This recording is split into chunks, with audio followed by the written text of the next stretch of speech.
Dear students, in the last video we have proved Fermat's theorem. Today we solve some problems on Fermat's theorem. Okay, so first problem is prove that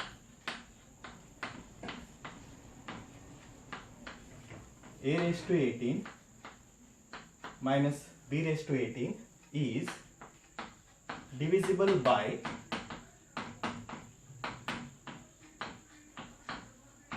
133. So this is the problem. Now we solve this problem using Fermat's theorem.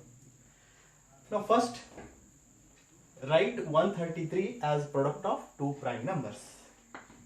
So 133 can be written as 19 into 7. Now take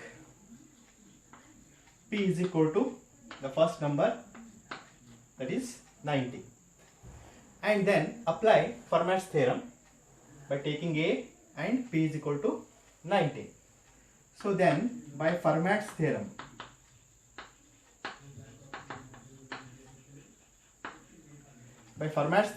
we have a raised to p minus 1 is congruent to 1 mod p. Now according to this, write a as it is. Now substitute p as 19. So 19 minus 1 is congruent to 1 mod p. That is a raised to 19 minus 1 is 18 is congruent to 1 mod p means that is 19. So here also we should write this as 19. Okay. So now call this equation as 1. Now similarly, we apply Fermat's theorem by taking b and p as 19. So similarly, applying Fermat's theorem,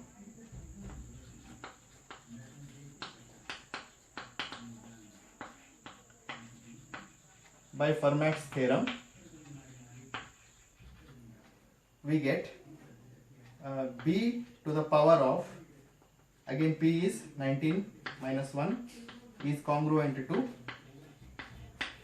1 mod 19. Okay.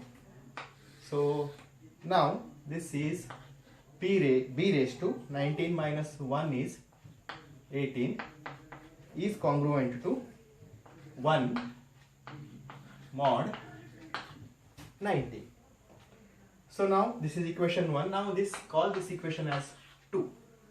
Now subtract 2 from 1. 2 from 1. So what we get? LHS should be subtracted. So a raised to 18 minus b raised to 18 is congruent to 1 minus 1, that is 0 mod p,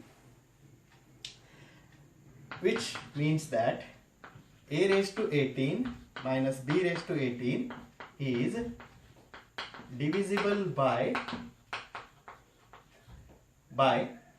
so here actually p means it is 19, 0 mod 19 divisible by 19. Okay. So similarly, next taking p is equal to 7. Now take p is equal to 7. Then again apply the same Fermat's theorem again to a and b. So again by Fermat's theorem,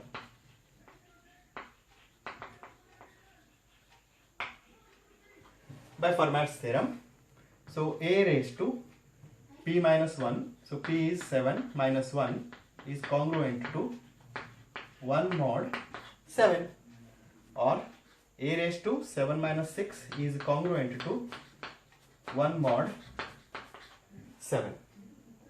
Now here we have a raised to 18, but we have here a raised to 6. So to make it as 18, now raising to the power 3. Raising to the power 3 both sides. So then we get a raised to 6, then we raise the power 3 to the congruent to 1 mod 1 to the power 3 mod 7, or a raised to 18 is congruent to 1 mod 7. Similarly, apply Fermat's theorem to B and 7, we get b raised to 6 is congruent to 1 mod 7, then raising to the power 3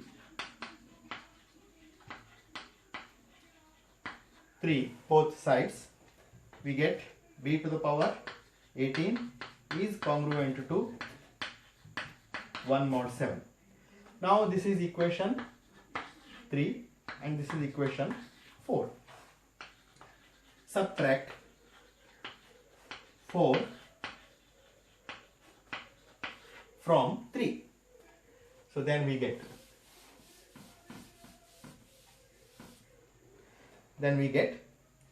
a raised to 18 minus b raised to 18 is congruent to 1 minus 1 0 mod 7.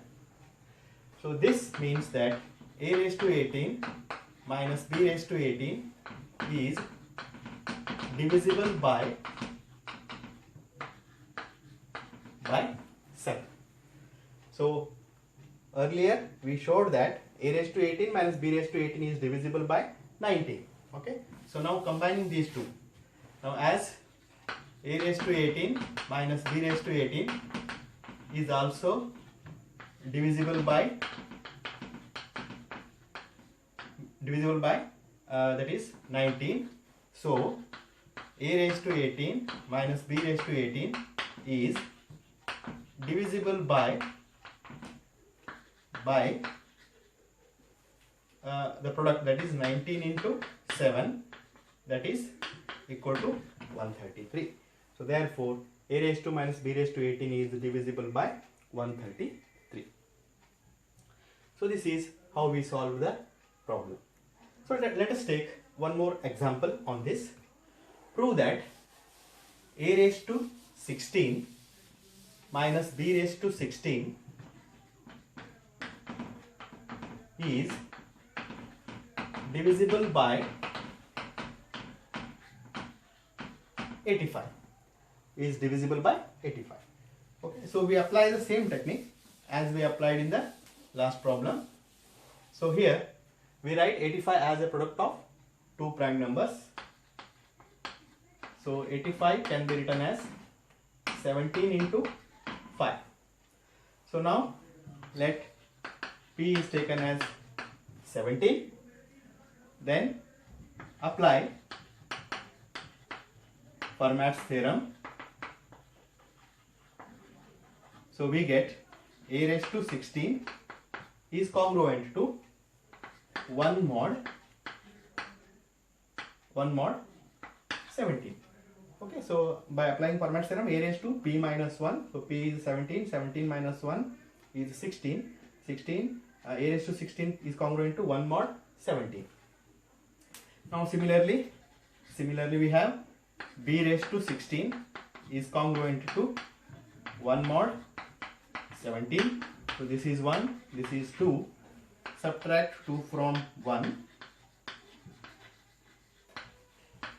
We get a raised to 16 minus b raised to 16 is congruent to 0 mod 17, which means that a raised to 16 minus b raised to 16 is divisible by 17. Now take 5. Now let p be equal to 5. Okay, then apply again Fermat's theorem. Applying Fermat's theorem, we get a raised to 16, that is a raised to 5 minus 1 is congruent to 1 mod 5, or a raised to 4 is congruent to 1 mod 5. Now here a raised to 16 is there. Now we have here a raised to 4 raising to the power 4 on both the sides, which gives a raised to 16 is congruent to 1 mod 5. Now similarly we have applying Fermat's theorem for B. Similarly, by applying Fermat's theorem, we get b raised to 16 is congruent to 1 mod 5. So this is equation 3 and this is equation 4.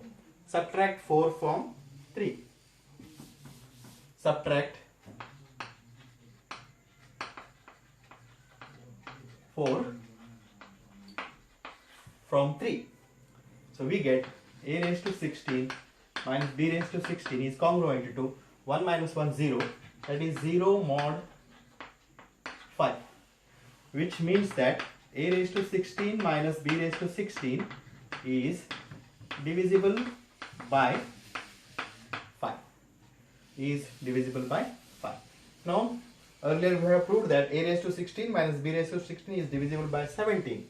Okay, so as a raised to 16 minus b raised to 16 is divisible by 17, so a raised to 16 minus b raised to 16 is divisible by 17 into 5, 85. So this is the method of solving Fermat's problems on Fermat's theorem. Okay, so next is we move on Wilson's theorem. Now we move on Wilson's theorem.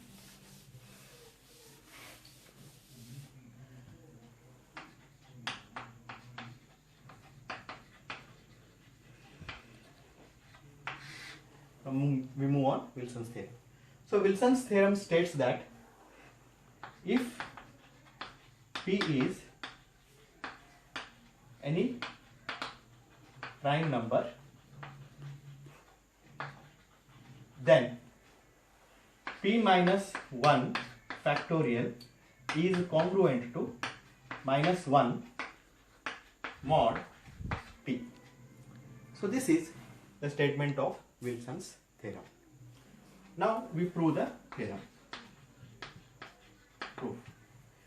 So to prove this theorem, here we use here two results. So what is that is AX is, if AX is congruent to 1 mod P, then X is said to be inverse of A, or A is said to be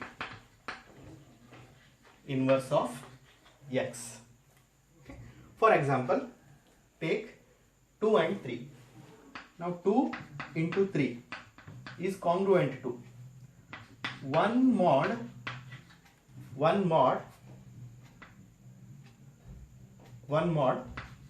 7. Now see here, 2 into 3 is 6. So when 6 is divided by 7, then we'll get sorry, 2 into 3 6 is equal to take 2 into 3 6 is equal to 1.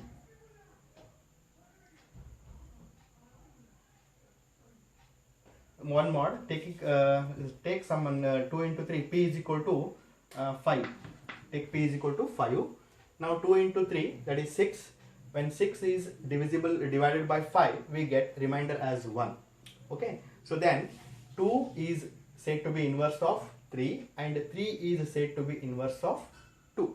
Okay, so every number has a multiplicative inverse. Okay, so now we use this result. So next is we prove the theorem. So how do we prove the theorem? So now proof. Now we have p minus 1 factorial is equal to. So p minus 1 factorial.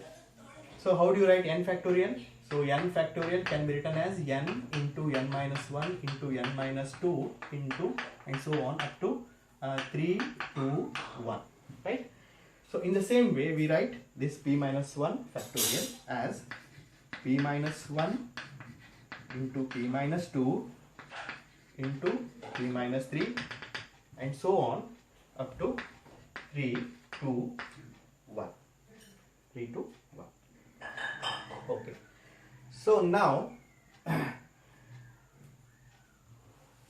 this is Wilson theorem. Okay, now we prove the theorem. So now see here, in this case, the first number, that is p minus 1, and the last number, that is 1, they are having their own inverses.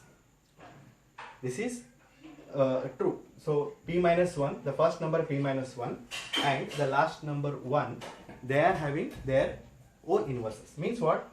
P minus 1 is the inverse of p minus 1 only, and 1 is the inverse of 1 only.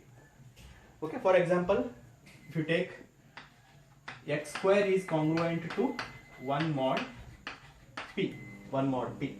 So here x into x is congruent to 1 mod p. So x is inverse of x itself, because that x into x is congruent to 1 mod p. So x is inverse of x itself. So always in while expanding, when we expand any number by using factorial notation, always the first number p minus 1 and the last number, that is 1, they are having their own inverses.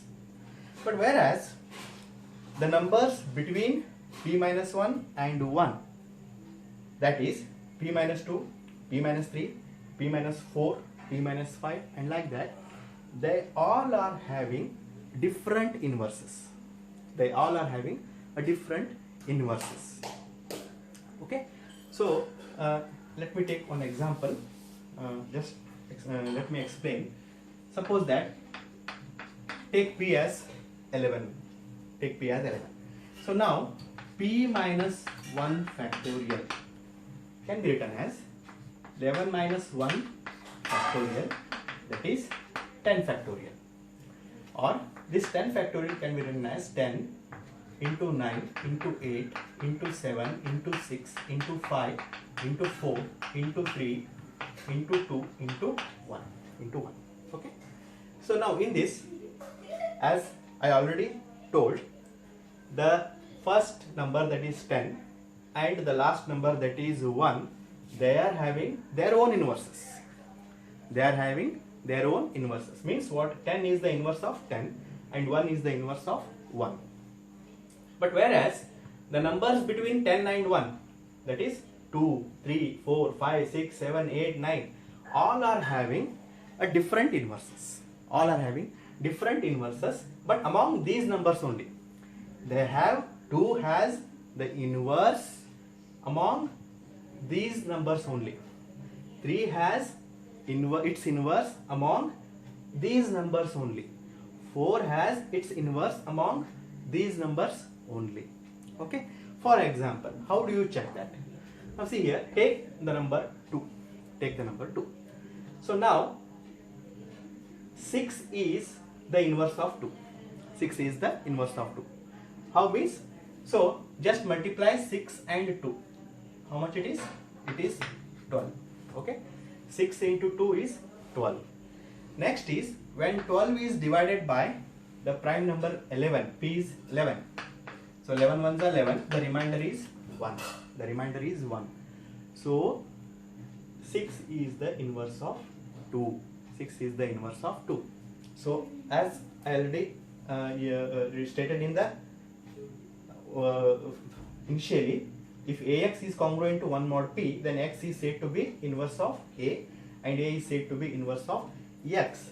So here 2 into 6, that is 12, is congruent to 1 mod p. 1 mod p is 11. So 6 is the inverse of 2. Similarly, when you take 3, so 3 means, so among these numbers there is 4. So 4 into 3 means 12.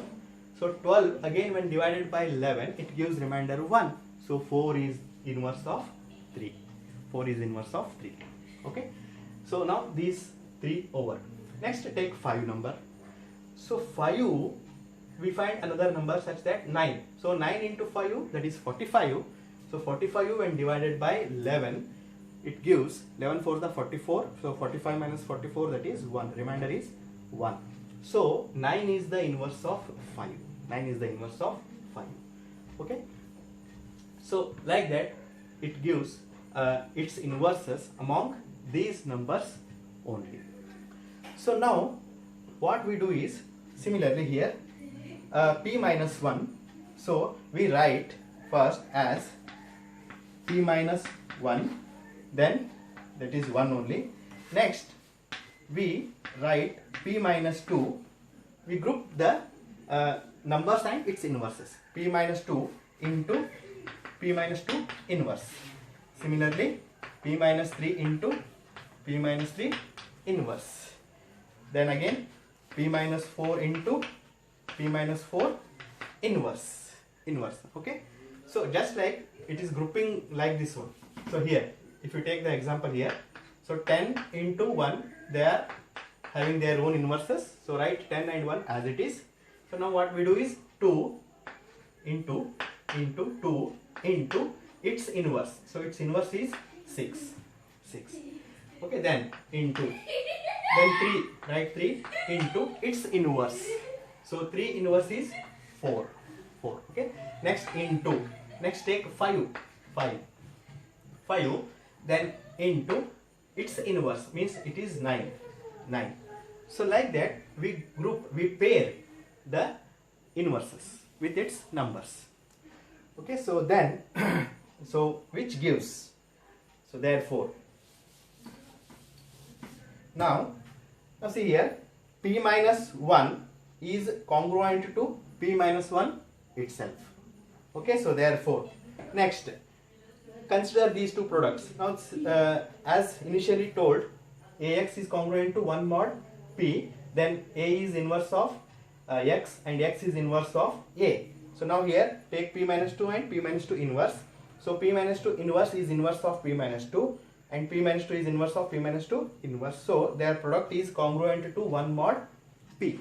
Similarly p minus 3 then its inverse, p minus 3 its inverse, their product, both these are inverses. So their product is congruent to 1 mod p. 1 mod p. So like that what we do, p minus 1 factorial is, now we replace here equal to by congruent, is congruent to, so p minus 1. Okay, then all these are equal to 1 into 1 into 1 into 1 mod p. So which means that p minus 1 factorial is congruent to p minus 1 mod p. Okay, now again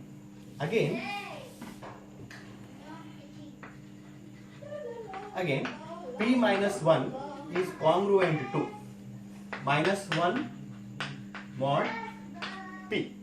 Minus 1 mod p. For example, take p is, say p is equal to 7. Okay, now here 7 minus 1 is congruent to minus 1 mod, that is minus 1 mod 7. Now see here, check, 7 minus 1 is 6. Okay, so then when 6 is divided by 7 we will get remainder as minus 1. Correct? So 6 when divided by 7 we get remainder as minus 1. So this is true. So p minus 1 is congruent to minus 1 mod p. So therefore now we use this here, p minus 1 factorial is congruent to, p minus 1 is congruent to minus 1, so it is minus 1 mod p. So this is the Wilson's theorem.